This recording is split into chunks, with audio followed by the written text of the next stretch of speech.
All right. We have a great morning scheduled, lots of really interesting ones, data, definitions, and about FERPA.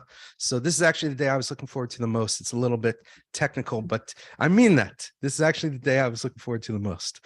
So we are starting with a discussion of data, right? With Dr. Bettyjo Bouchey. Dr. Bouchey is associate professor and vice provost of digital strategy and operations at National Louis University in Chicago, where she is responsible for standards of quality and service for online programming across the institution, as well as accelerated pathways to graduation. Dr. Bouchey has had the opportunity to lead all aspects of an online campus and programming in her career and spends time each week in deep dialogue with an engaged personal learning network discussing the evolving nature of online education. Thanks, Alex. Dr. Bouchey holds a BA in Psych from the University of Albany. She's one of ours. An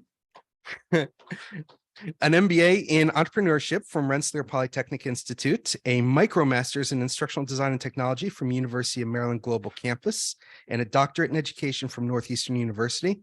She's a co-founder of the Coral Research Collaborative focused on online leadership and scholarship. Her personal research interests include the nature and future of organizational structures of online units in institutions of higher education, as well as inventive and high-impact pedagogical practices in online teaching. Thank you very much for joining us today, Dr. Bouchey, and I will hand the mic over to you.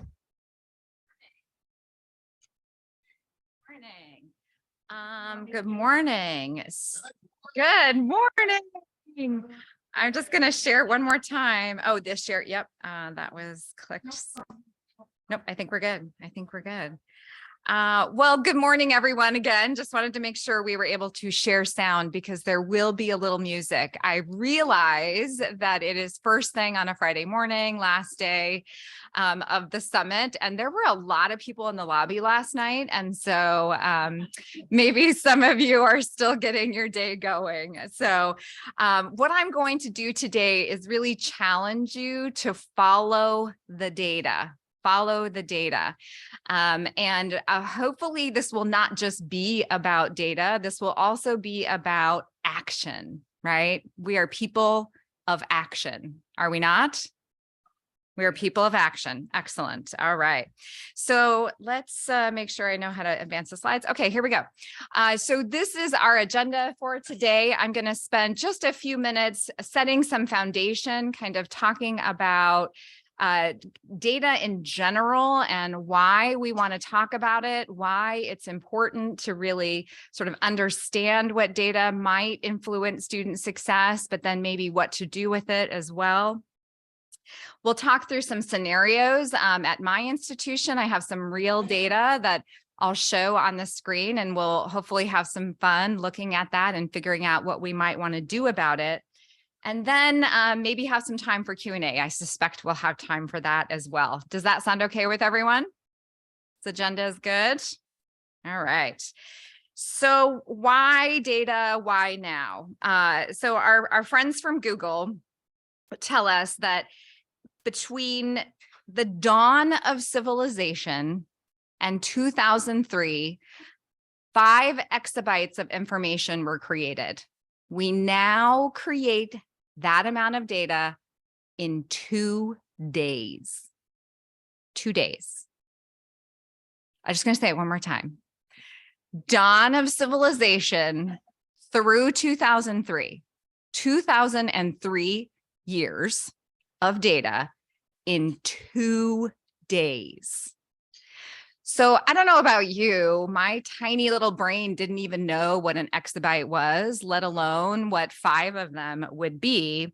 So I also Googled that because that's what we do, and found out that 5 exabytes equals, oops, that was really loud.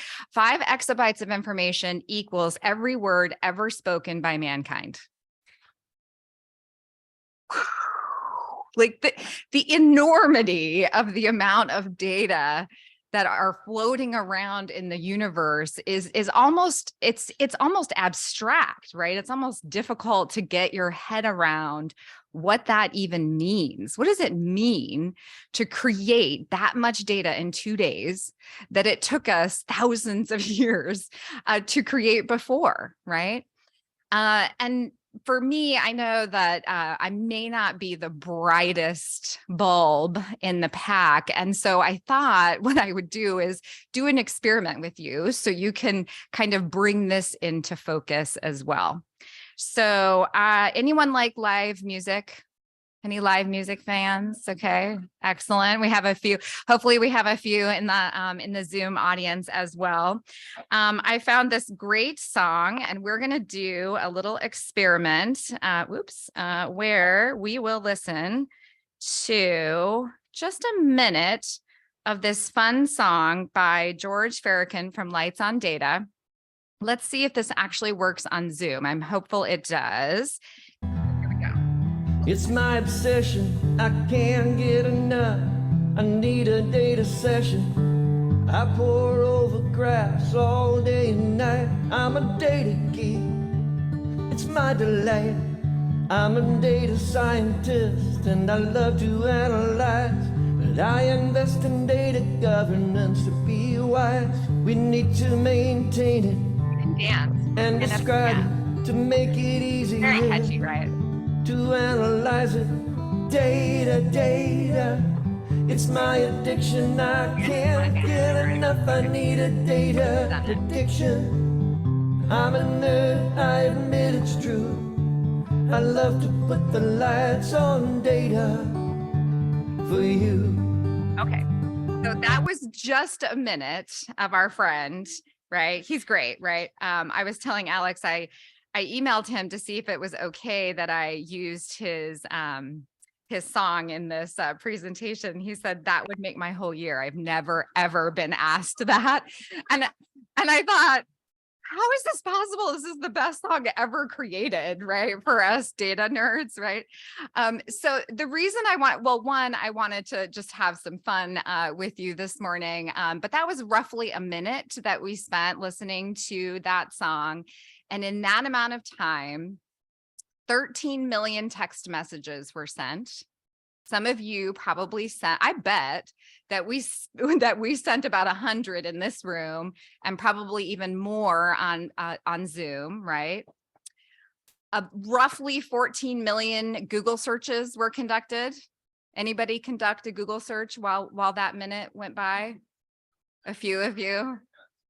Well, some of us were dancing, maybe one of us were dancing, but who's counting? Who's counting? It's just data, right? And about 14 million YouTube users watched or streamed a video, of which we were watching and streaming a video as well, right? That's just 1 minute of your day. That amount of activity is happening in the world. So let's kind of zoom in, pun intended, to our students. What are your students doing right now in Canvas? What are some of the things they're doing? They're logging in, right? Hopefully. They're viewing learning materials. Maybe they're clicking out into an OER. Maybe they're looking at an electronic textbook. Hopefully they're submitting assignments on time, ideally. Potentially they're collaborating and responding to our friend, the discussion question. I'm a big fan. We're going to talk about discussion questions in a second. So they're doing all these things in your learning management system, and they're amassing this, frankly, substantial digital footprint. Are you with me? All these clicks, all these things they're doing, Canvas is picking up all of that, right? And the cool thing about that is that it's all there for you to mine. It's all yours. It's all there for you to do something with. It's exciting, right? It's real. Is it? I don't know. I'm excited about it. I tend to get excited about this topic, but here's the thing. We sometimes forget that these systems are collecting these data all of the time, right? And so I'm here to just kind of like bring that into your consciousness and talk about how we might get some of that out and make some sense of it and do something about it.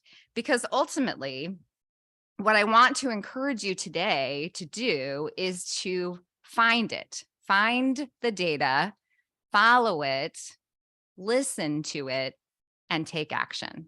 Follow the data, listen to it, and take action. It sounds simple, and in some ways it kind of is, right? But it's also not easy, really, right? Because the trick is we have to figure out what the right data is. I'll start with the caveat, as we often do in higher ed, right? We like to say we're going to deliver good news and then say, but just a second. We want to tell you what might be wrong with this conversation, right? I think that when we talk about data, sometimes we tend to lean into more is better. And I bet if I threw that question out into the audience and into Zoom land, some of you might be thinking, yeah, more is better, right? Don't shake your heads yes, because I am here to tell you that's only partially true. It's only partially true. You can have a lot of data and you can have more for sure. But the real of this conversation is you must find the right data. The right data for your students, for your institutions. And that may vary a little bit, frankly, but looking at 1 million pieces of data is not actually the answer. Ideally, if you were to look at less than 10 pieces of data, you would have more influence over student success than if you looked at 100. Agree, disagree? Do we have any naysayers? Because I'm happy to debate. No? Okay. So let's talk a little bit more about what that is. So let me tell you why I'm able to talk about this. Just a bit of history. Bear with me for a second. In 2017, we brought in an online program manager, an OPM. Anyone work with an OPM on their campuses? One or two, potentially some in the audience. So we brought on an OPM and we immediately had a 40% increase in new students in that first term. Hurrah, right? It worked. We made this great decision. And it was a big decision for us. We had never really outsourced anything like that at our institution. So we were thrilled and really just patting ourselves on the back, and we went out, we had champagne, and then they all started leaving in droves, right? It was probably 2-3 weeks tops. A lot of them left. I'm almost embarrassed to tell you how many did, right?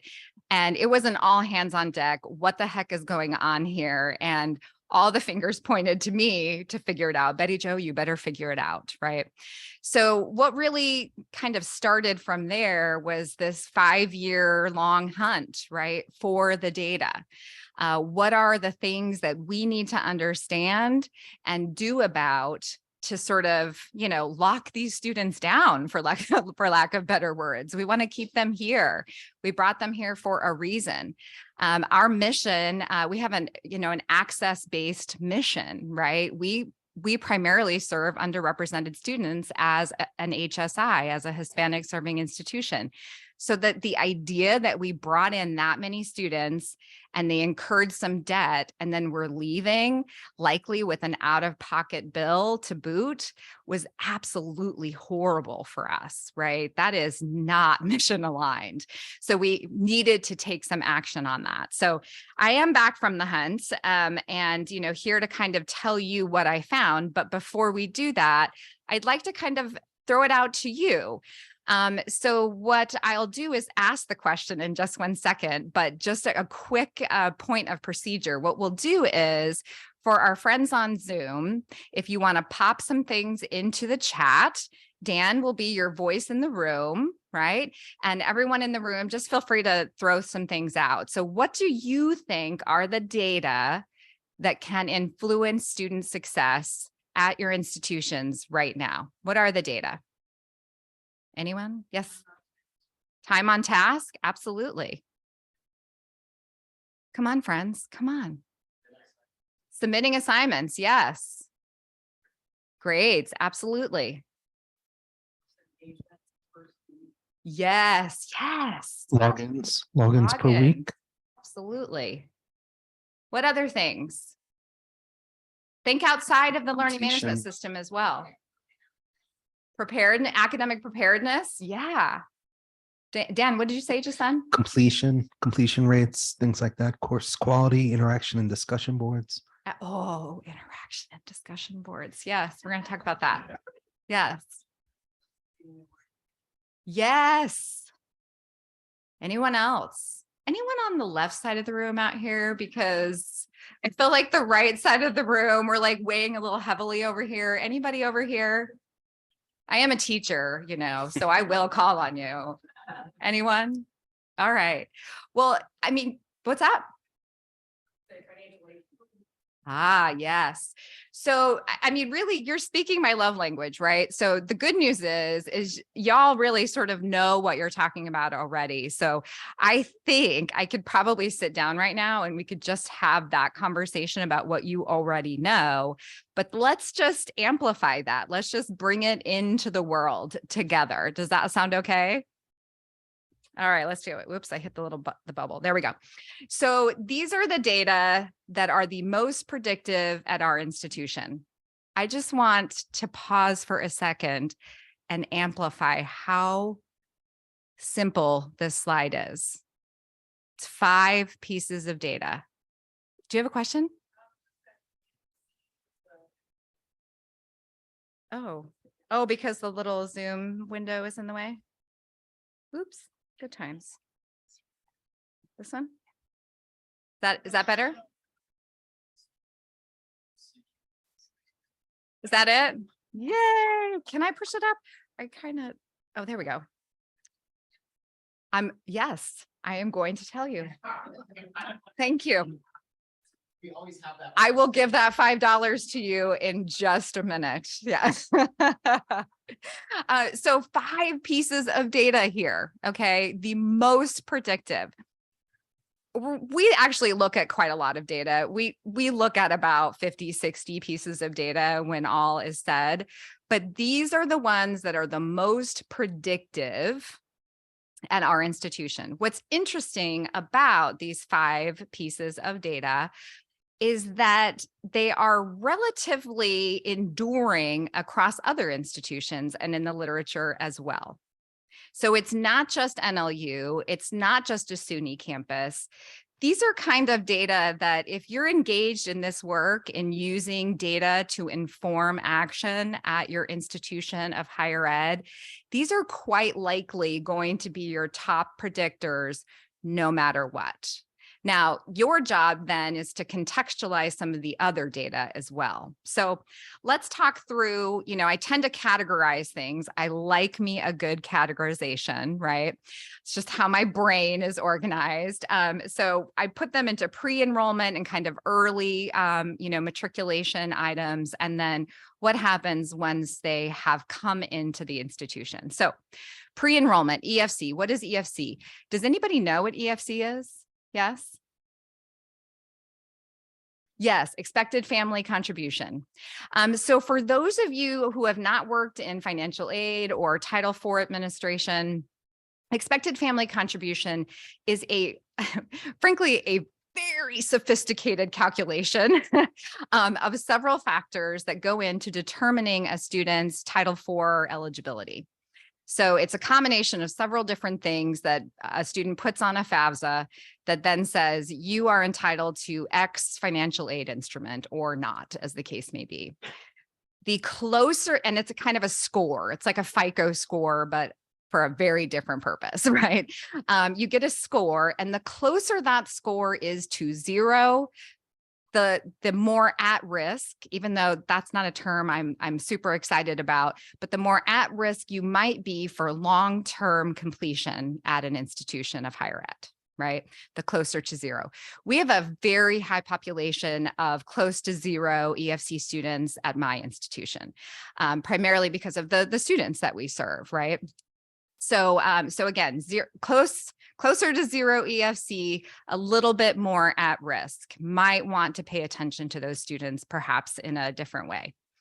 Second one is orientation, new student orientation. How many of you have new student orientation programs?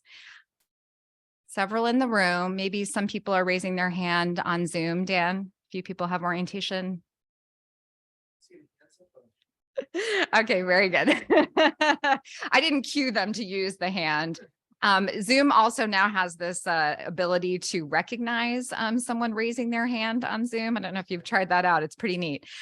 So feel free to use your hand on Zoom throughout the rest here. So new student orientation. We have two versions of new student orientation. We have a fully asynchronous one that frankly, we ask all of our students to take, whether they're fully online or not, because the majority of our courses are hybridized and have fairly significant asynchronous online components, even if they're coming to campus once a week or twice a week. So we have a whole asynchronous sort of program mapped out, but also a synchronous version for our fully online students that is optional. Frankly, both are optional, but here's the thing. Because we know that new student orientation is so predictive of student success in that first term, we have some very assertive language that we arm our admissions and enrollment and first term advisors with to essentially say to students, here's what you do now before classes start. They don't use the word mandatory. They don't use the word required, yet we still have a roughly 97 to 99% completion rate of new student orientation, because this is a process that gets followed up on very, very consistently prior to matriculating into that first course.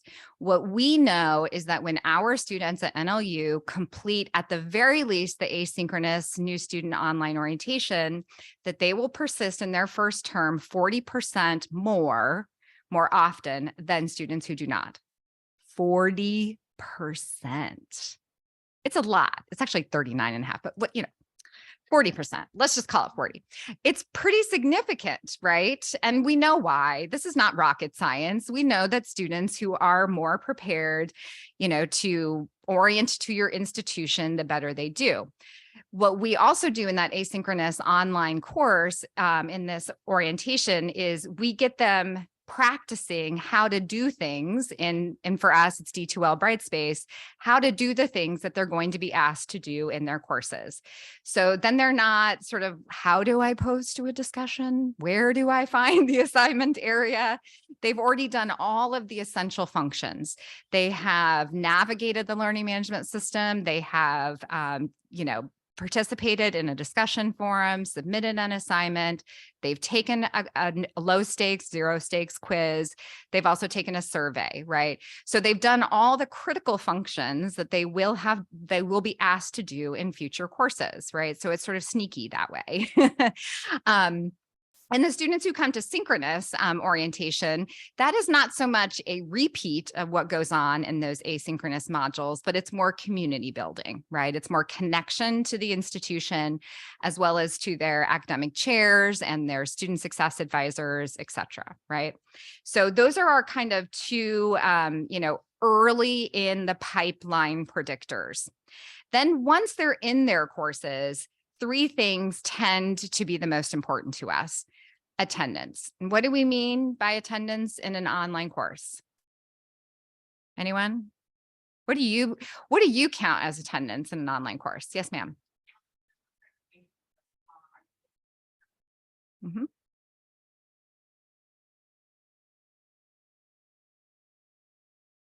Mm-hmm. Like gradable activity, kind of. Yeah, absolutely. Anybody else? Definition of attendance in an online course is actually a really nuanced conversation, right? It really is. And, and the feds, frankly, haven't given us perfect guidance here about what counts, except to say we can't count things that don't get graded. That's about the extent of what they've said so far from a Title IV perspective. Anyone on Zoom say anything, Dan? Sure. About participation. Someone said checking resources, participation in discussions and submission activities. Logins do not count. Ah, yes. Logins do not count for Title IV administration for sure. But here's the thing. At our institution, the simple act of logging in more frequently does lead to better performance. The simple act of logging in more frequently contributes to better performance. There's a real correlate to in-class attendance here, right? We all remember that. We all know that when students come to class and sit in a seat and listen, they will do a little bit better, even if they don't do all the work, right? It's very similar correlate here. The simple act of logging in and kind of browsing around a little bit will contribute to student success. Of course, we want more. And that's kind of the second thing. That's the submission statistics for us, right? Where we do get into, are you accessing learning materials? Are you submitting your assignments and on time? Are you engaging in the discussion area in that discussion question? And here's where I get to tell you how much I love a discussion question.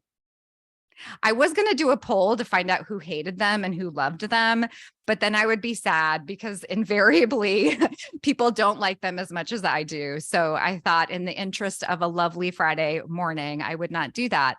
But let me tell you something really important about this particular area for us. The majority, and it's really the minority of our online courses do not have a discussion question week to week. So almost every one of our online courses have some type of discussion every week in their courses. We do that intentionally, one, because we know that generally speaking, students who are coming back or coming to college for the first time now kind of understand this construct, right? Particularly those students who are coming from K through 12 who lived through the pandemic, right? So this construct of a discussion question is not necessarily new to them, and we don't have to train them to perform this learning activity, right? So we've already sort of lowered the cognitive load around this activity by the simplicity of it, by the sort of normalization of the understanding around it. So we're big fans, and we spend a lot of time sort of developing ones that are engaging and meaningful, don't always have one right answer, et cetera, but most importantly, that they are the formative assessment in that week that are leading to the summative assessment. So students are learning and learning and learning throughout the week so that they do better on their summative assessment. Because here's the most important calculation in our data. The more the faculty engage in a discussion question, the more a student engages and the better they do. Higher faculty engagement, higher student engagement, better performance. 0.92 correlation, plus or minus 0.1% here and there. Are you with me? It's exciting, right? It's almost a 1-to-1 correlation. And for the statistical dorks in the room, of which I am one, this is major. Like, we don't have a lot of perfect correlations in the world, excuse me.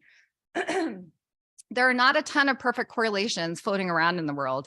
This one almost is. The more our faculty engage, the more our students do, and the better off everybody is. It's really, really important. And so, yes, sir. Just to clarify, engagement, you're talking about engaging in the actual discussion itself. Correct. Yes, absolutely. Oh, I'm so sorry. Yes. So you had asked if it was the faculty in the discussion question, like sort of engaging the discussion and not just throwing out a discussion question itself. Yes, ma'am.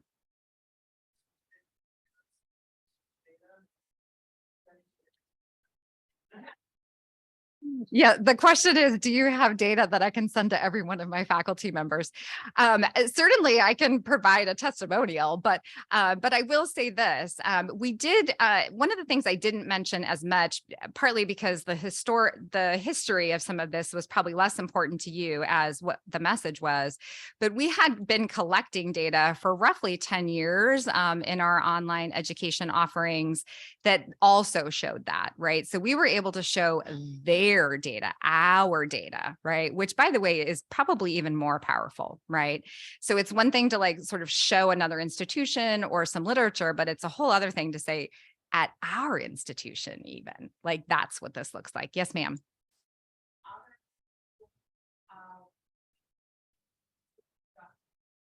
We do. We look at quite a few things, but this one happens to be one of the most predictive. Yes. So she was wondering if we look at other types of faculty presence, other types of faculty engagement, and we certainly do. And in fact, one of the dashboards I'm going to show you is a fairly granular drill down, so you can see some of the other things that we might be interested in. This just happens to be one that is the most predictive.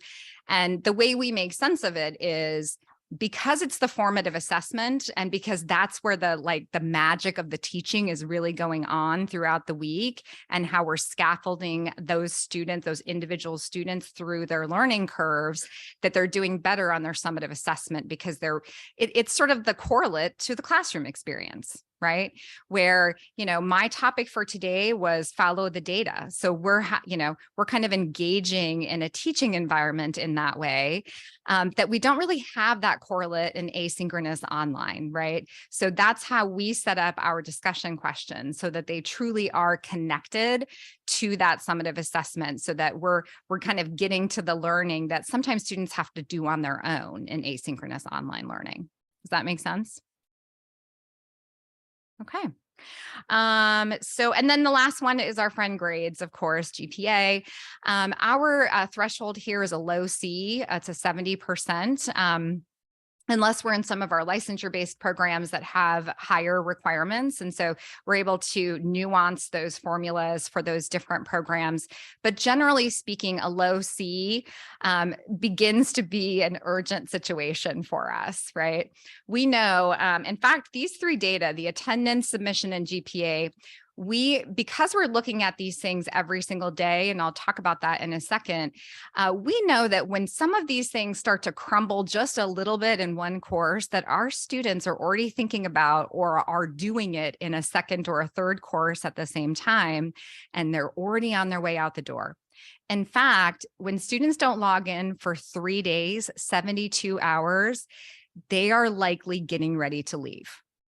We know that. And by the way, your students are too. If your students are out of their class for more than 72 hours, they are thinking about never going in again. And the idea is to create a timely intervention to remind them why they should be back in that course, right? And we'll talk about that in a second. So I should also mention here that these 5 data are fairly enduring at our institution across program and level. We have everything from stackable credentials, certificates, all the way through doc programs. And these data are predictive across all of those levels and programs with slight variations, right? Some are a little less predictive, some are a little more predictive. In our undergraduate programs, those early on and throughout ones are very predictive, right? I mean, this is a very, very assertive organization that we run, looking at these data. In our grad programs, they start to diminish just a little bit, but we do know that they're still important, right? And so we just adjust how we follow up on those data in our grad programs. Make sense? You with me? All right. So what I thought I would do now, and partly because I'm a visual learner, so I thought I would grab some snapshots from a couple of our dashboards, and we'll play a little bit of Brown Bear, what do you see? Does anybody remember that book? You read it to your kids. It's one of it's my son's favorite book. It's one of my favorite books too, right? You sort of look at this this picture and you say, what do you see, right? So that's what we'll do. We'll try that. So for those of you on Zoom, go ahead and throw that in the chat, and Dan will be your vocal representative in the room. And for those of you in the room, just feel free to shout things at me. If you aren't able to make sense of it, of course, I have a story for you. So I can also tell you what I see in the data. So, oh, a moment before we do that. So where do all these data come from, right? That you might wonder, right? Maybe not, but I'm going to tell you anyway. We mine data from roughly 4 systems, and they're kind of like spanning the student life cycle. The first one is Salesforce. That's our customer relationship management software. That's at the front end of our student pipeline where new students are coming into the organization. Salesforce connects directly to Banner, our student information system, that then connects directly to D2L Brightspace, our learning management system. And then lastly, EAB, our student success platform. So those are our 4 main systems. Do those sound familiar to everyone? Roughly, at least the general type, right? You might have a different one. So those are the areas that we're mining data from. We're pulling them into this very vast data lake. Does anyone know what a data lake is? It's exactly what you think it is. It's a very big repository in cyberspace that is locked down like Fort Knox, where all of these data are being poured into every night at midnight. And then they're being pushed back out to Microsoft Power BI, which happens to be our visualization tool that creates these dashboards, of which I will show you a couple today, that are customized by stakeholder and by the by the person who needs to do something about it or needs to be able to understand those data. And then we have a series of actionable protocols, playbooks, and I'll talk about those as well, that say, okay, now you have it. What do you do from here? So I should say too that we didn't always have this fancy data lake. We didn't have fancy dashboards when we started this process, back in 2018, 17. We used to just export a bunch of Excel Excel sheets from these systems and then merge them into a gigantic one and just use formulas and conditional formatting. So that can be done too. It's actually not as hard as it sounds, right? You can export almost anything from most of these systems if you have the right access, of course, and then sort of put it in a format that you can make some sense of. It just gets a little bit better when you have some data analysts in the mix that can sort of help you do that much faster so you can pivot that time into action. So, okay, so let's go back to Brown Bear. Here's a first dashboard. I've got a few, it's rough without the student names, but of course I couldn't show you their names, right? But we've actually got 2 students that are that are showing up here, and they're taking a couple of different courses. So tell me what you see. Just take a second. Tell me what you see. And again, for those of you on Zoom, feel free to throw things into the chat for Dan. The color coding should be a potential focal point.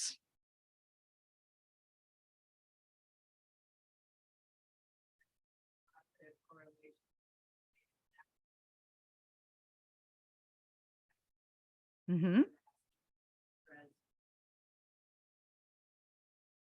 Yep. Okay.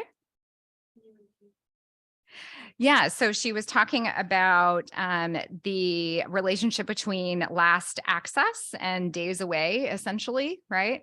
Is that in a nutshell what you said? Yes. Yes. Okay.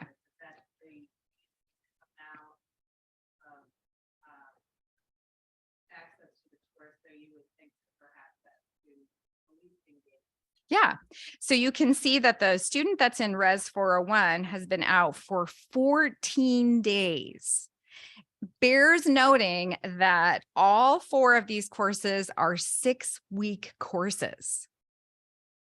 Holy smokes. That student has been out of a 6-week course for 2 weeks. What do you think is going to happen for that student? Maybe. Yeah. What else do you see? Day 3.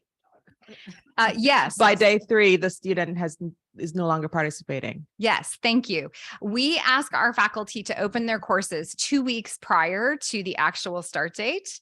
And so that clock starts running, but of course we adjust that. When the real start date starts, these will start over. I said start several times there, but thank you. So we've got varying lengths. We've got a student that's been out for 2 weeks. Some, one has been out 10 days, right? Days accessed since the course started. What do you make of that? Anyone? What happens when a student when a student has not accessed a course since it started at all? It says a couple of things. What do you think it says? Am I going to have to revert to the stories? I feel like I'm going to. What's that? Right. Not engaged with that content. Yeah. They're not checking email. They're probably not checking email. They may not even know how to access the learning management system. It's very possible that they didn't do orientation and they don't even know where to start. How many new students have gotten into a learning management system environment and said, I don't even know how to find my courses? A lot, right? I know you're not D2L users, but D2L has, that's right. There's a transition going on. Okay. So the D2L dashboard, as some of you might know, is a little tricky, right? Like courses don't always show up exactly where you might think they would. And sometimes you have to pick around and change a filter to actually find your courses, right? And our terms toggle at the top. It's kind of a mess, right? So our new students get a little confused when they log in, right? The other thing about a student not logging in is it will invariably, especially if they're new students and it's their first term of attendance, it will negatively impact their financial aid status, right? If they don't get into that course by the time add drop comes around and they have, say 3 semester hours less of coursework, it might significantly impact their eligibility to the tune of bad news for them. Right. So that they won't be able to get all the financial aid they thought they were going to get, and they might have an out-of-pocket expense as a result. Make sense? Yes, ma'am. The course was 0 days access since course start. That's a late start course, right? That starts on November 7th. It is. So if this report was pulled at the same time and the student just above them who last accessed a course on September 29th and has been away for 14 days, it's probably the middle of October, right?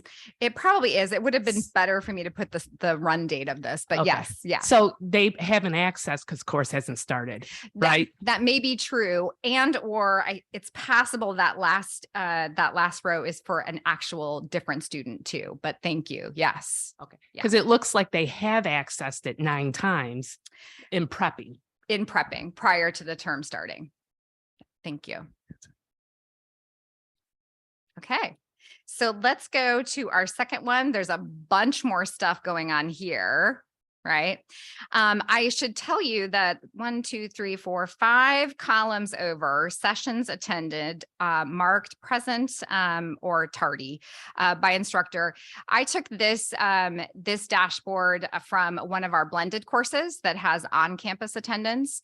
Our faculty in the undergraduate college, these are undergraduate students, take physical attendance in D2L, not because we do much else with it, but except it runs this report. It helps us understand if students are not only accessing their asynchronous pieces of their courses, but if they're attending in person as well.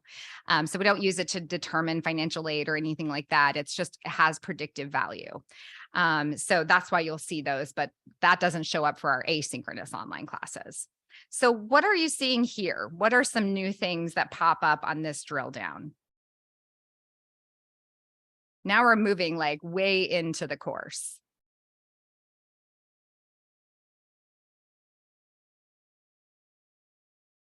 Current average is our grade. Yes. I'm gonna call this person 4. Is either running into issues with a 0 grade or not submitting a grade, an assignment. Correct. Probably hasn't submitted an assignment.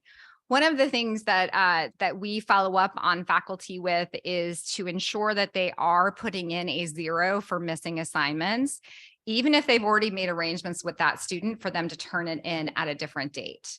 And we do that so that this report is as accurate as it can be, but also so that students really understand where they actually are, right? And this, by the way, is a polarizing conversation, right? Some faculty feel really strongly about not putting in the 0. And we feel really strongly about putting the 0 in. And so we follow up on this fairly consistently, put the 0s in.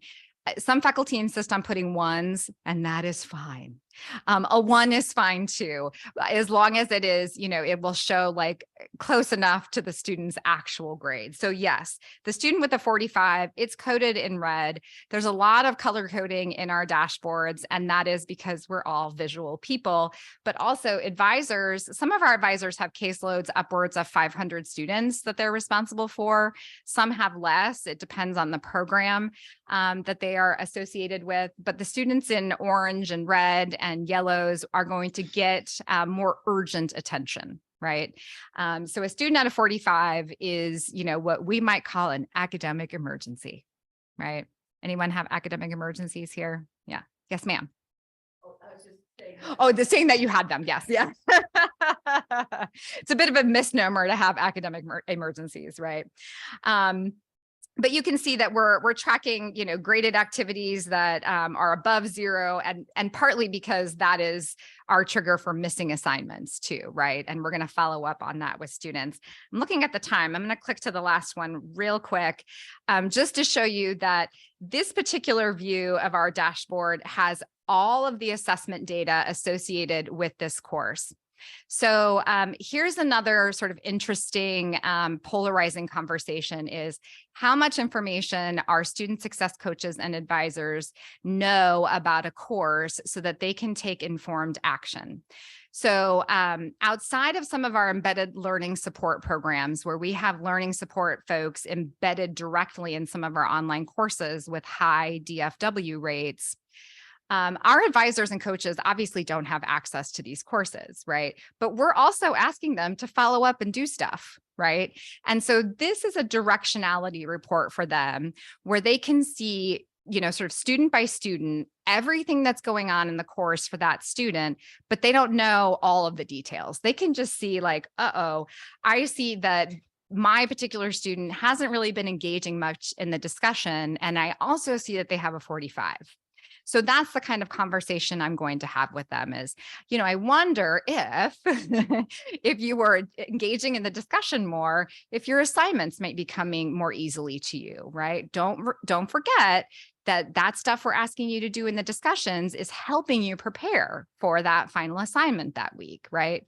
So they've got some data here that they can speak intelligently about the course without like a ton of detail, right? They don't need to know everything, but they need to know something so that they can have an informed conversation with a student, right? Okay, so, and then what, right? So we've got these dashboards, we've got all these cool visualizations, we've got all these people looking at them. Now, what do we do? So we also have 2 playbooks that kind of undergird this whole system. One is at the front end, one is at kind of like the reactive space, right? The back end, the support net, for lack of better words. The first one is our online faculty playbook. And this is where we help our faculty join our culture of teaching in online. Doesn't that sound like a lovely way of describing a book of expectations? Because that's what we are subscribing you to our culture of online teaching at NLU. Welcome.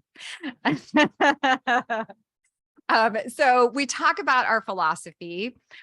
We talk about the things that we hold dear. We talk about what our students mean to us and what we hope our students will mean to them, and why this responsibility is so great that we all have. We have the 10 principles of online teaching that sort of are the spine of the playbook. These are principles developed by our faculty, grounded in the community of inquiry, right? To say, these are the things we hold dear in our teaching. And it's not just enough to say we want a safe learning environment. It's how you do that in an online environment, right? It's not just like, we want this, but it's how you might do that. Several examples, several concrete ways that you can do these things, these practices, right? That you can emulate and borrow and put into your online teaching as well. And then we talk to them about data-driven instruction, data-informed instruction. Because by the way, learning management systems have done a really nice job within courses showing faculty what's going on. They just haven't really done as great of a job showing like aggregate stuff, right? Some of them have gotten a little bit better. But generally speaking, every LMS can show a faculty what's going on with their students, right? So we say, engage every week in reflective practice. Here are the 5, 6 things that we would like you to look at. And here are some of the things that you can do to differentiate your instruction for next week. Here are some things that you could do to modify a learning activity or an assessment based on what's going on with your particular set of students. We run, as you might have, sort of heard in part of what I said earlier, most of our courses are course templates, right? They're blueprints. So part of this data-informed instruction methodology is how you can kind of tweak that for your particular set of students and what's going on there. And then we're hopeful that that will sort of impact what feeds into those dashboards, right? So theoretically, if everything is going well in that online course and you have an expert online faculty member, you have excited students, and they all attend and they do all the right things, and we all go home and we're super happy, right? But also there will always be stuff that shows up in the dashboard, right? So we also need kind of a support structure, a safety net for what happens when students show up as red or orange. And that's our online advising playbook. So in there, we have an explanation of all those data, what they mean, what those triggers are. We're very transparent about that. We call them academic hygiene triggers. That sounds better than at-risk triggers, but just saying that for here for you. And a bunch of protocols for action, right? So we have scripts and templates of real language around those phone calls, emails, texts, etc., that are grounded in growth mindset and self-efficacy, goal orientation, and positive psychology, right? So we took the time to borrow from the literature, but make sure it was mission aligned for us, the language. We don't want to weaponize data. We don't want our students to think we are Big Brother, but we are Big Brother. We are Big Brother with this data, but we don't want to communicate that to our students in that way, right? We want them to understand their data. What does it mean for you when you're missing 3 days of your online course, right?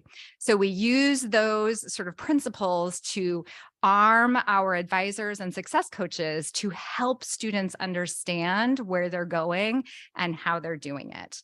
And then we have a very firm accountability structure around this for our advisors and coaches. They're looking at this data every day, taking action. This is a very action oriented team. And also on Thursdays, they do a really big deep dive into that, where our academic folks come in, our online directors from my team come in to say, oh, actually, we probably need to go and talk to this faculty member and sort of figure out what's going on, right? So we do have an opportunity to really dig deeper if we need to. But generally speaking, we know enough from these data to know when something is wrong.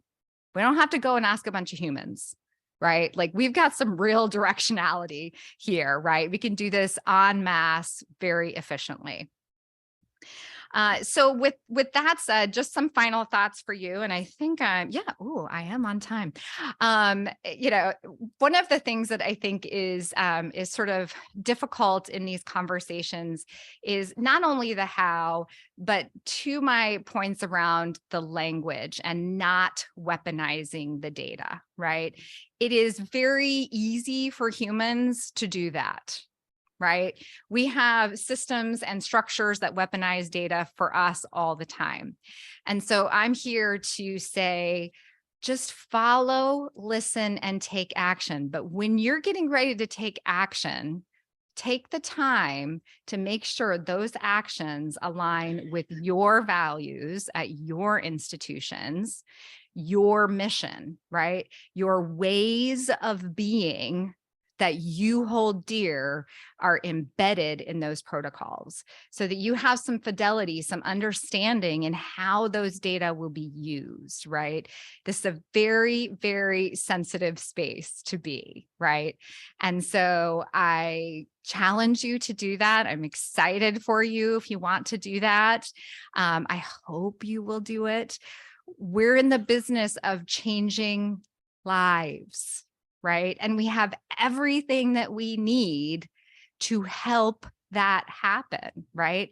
It's not just about the teaching, it's about the supports, right? It's about the support structures, and that's what we talked about today. So with that, my friends, I will leave you. We have a couple of minutes for questions and I'll be around, and here are some ways to get in touch with me if you like. I'm happy to always talk about this about this dialogue. Thank you so much. Great. Just a couple questions from Yeah. online. Thank you very much. By the way, that was fascinating. My pleasure. Michelle Hickson asked about regular and substantive interaction. Mhm. That, it's connected to financial aid. How does your campus connect with faculty to ensure that they are the initiator of the interaction to meet the requirement? Yeah, excellent question. So RSI, regular and substantive interaction, for those of you not familiar, the feds have asked us to be transparent about how RSI happens in online education as it pertains to the administration of federal financial aid, which, by the way, ends up being super helpful, right? So what we did is we took our 10 principles of online teaching and we created codes for RSI, and we just simply mapped them. And we said, here is how RSI shows up in our principles of teaching. Congratulations. If you're doing all these things, we have met our responsibility to the federal government. Other questions? There was a question about, do you look at how an instructor engages with the discussion? This is getting back to earlier when you talked about the importance of engagement, are you looking at how an instructor actually responds to the posts, or whether they're creating digital videos, or how you look at that? Yeah, so we look at that through our system of classroom observations. We do a sampling across the year. We don't look at it all the time, right? We do trust our faculty that they're doing the right thing, but we also know perhaps when they aren't, right? We're looking at course evaluations, we're looking at engagement data, but then we also have some support structures around classroom observations as well. And then there was just a general question about, people liked and wanted to reuse some of the data, that you've been sharing, and is it available? Is any of this available for people to look at themselves? Yeah, we're happy to share both playbooks, and they, sort of discuss each area. And so I can maybe I can share that with you and Alex, and you can put that with the presentation. Happy to do it. Yeah, my pleasure. Well, wonderful. Happy Friday, everyone. Drive safely. It sounds like there's some snow later, so great to see you all. All right. Thank you.